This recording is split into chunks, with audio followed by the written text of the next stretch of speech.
வணக்கம், daisy vlog Tamil. இன்றைக்கி நம்முடைய சேனலில் ரேஷன் புழுங்கல் அரிசி வச்சு இட்லி நல்லா எப்படி சாஃப்டாக செய்யணும்னு சொல்லி பார்க்கலாம். அதுக்கு நான் 1/2 கிலோ புழுங்கல் அரிசி, 1/2 கிலோ பச்சரிசி 2 ஈக்குவல் போர்ஷன் எடுத்து நல்லா ஒரு 4-5 முறை கழுவிட்டு நல்லா சுத்தமாக ஊற வச்சுக்கலாம். 6லேருந்து 7 மணி நேரம். உளுத்தம்பருப்பு 50 கிராமும், வெந்தயம் 50 கிராம் 2 ஈக்குவல் போர்ஷனில் எப்பவுமே எடுத்தோம்னா நம்ம இட்லி நல்லா சாஃப்டாக இருக்கும். அதையும் சுத்தமாக கழுவிட்டு தோல் எடுக்க தேவையில்லை. இந்த கருப்பு உளுந்தில் ஆந்தோசைன் இருக்கிறதுனால அது நம்ம உடம்புக்கு ரொம்ப ரொம்ப ரொம்ப நல்லது. அதனால் எப்போவுமே இந்த கருப்பு உளுந்தில் நான் தோல் எடுக்காமல் தான் போடுவேன். இட்லி கொஞ்சம் கலராக இருக்கும், அவ்வளோதான். மற்றபடி நமக்கு இதில் ஒன்றும் பெருசாக எந்த வித்தியாசமும் கிடையாது. அதனால் நம்ம தோல் எடுக்கிறது கிடையாது. நல்லா இப்போ ஊறின உளுத்தம்பருப்பை நல்லா அரைச்சிக்கலாம்.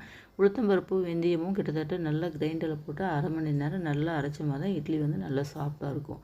அடுத்தது அரிசியும் போட்டு இட்லி மாவு பதத்துக்கு அரைச்சிக்கலாம். அரைச்சி மாவு புளிக்க வச்சுக்கலாம். புளிக்க வச்ச மாவில் அடுத்தது ஒரு கப்பில் மாவு நம்ம இப்போ இட்லி செய்ய போகிறோம். புளிச்ச மாவை மீண்டும் நல்லா கலந்து விட்டுட்டு தேவையான அளவுக்கு உப்பு, ஆப்பு சோடா ஒரு 1/4 டீஸ்பூன் போட்டு தண்ணியில் போட்டு நல்லா கலக்கி விட்டுட்டு அப்புறமா ரெடி பண்ணி வச்சுக்கிற மாவு இதிலேயே போட்டுக்கலாம். போட்டு நல்லா கலந்து விட்டுக்கணும். எல்லாம் இந்த ஆப்பு சோடா, உப்பு, மாவு எல்லாம் ஒன்றா கலந்து வர அளவுக்கு நல்லா கலந்து விட்டுக்கணும். கலந்து விட்டுட்டு இப்போ இட்லி பாத்திரத்தில் தண்ணி ஊற்றி வச்சுருக்கேன்.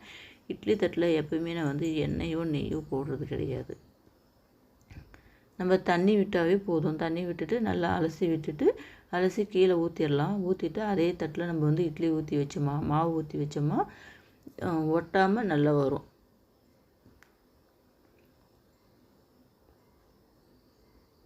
இப்போ 3/4 குழி அளவுக்கு மாவு விட்டுக்கலாம். அப்போ தான் மேலே இருக்கிற தட்டில் ஒட்டாமல் வரும். கொதிக்க வச்சுருக்கிற தண்ணியில் நல்லா இட்லி நல்லா கொதித்த பிறகு தண்ணி நல்லா கொதிச்சிருச்சு. இப்போ ஸ்டேஜில் மாவு எடுத்து அதில் வச்சுக்கலாம். வேக வச்சு எடுக்கணும். நல்லா சாஃப்டான இட்லி ரெடி ஆயிடுச்சு.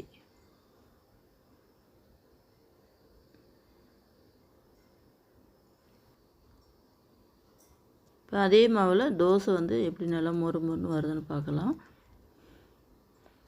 இட்லி மாவுலேயே கொஞ்சமாக தண்ணி விட்டு நல்லா கரைச்சிட்டு இப்போ தோசை சட்டியில் நல்லா தோசை மெலிசாக போட்டு மேலே நல்லா நெய் விட்டு, நெய்யோ நமக்கு பிடிச்சமான எண்ணெயை விட்டு நல்லா வேக வச்சு எடுத்தால் மொறு மொறுன்னு தோசை ரெடி.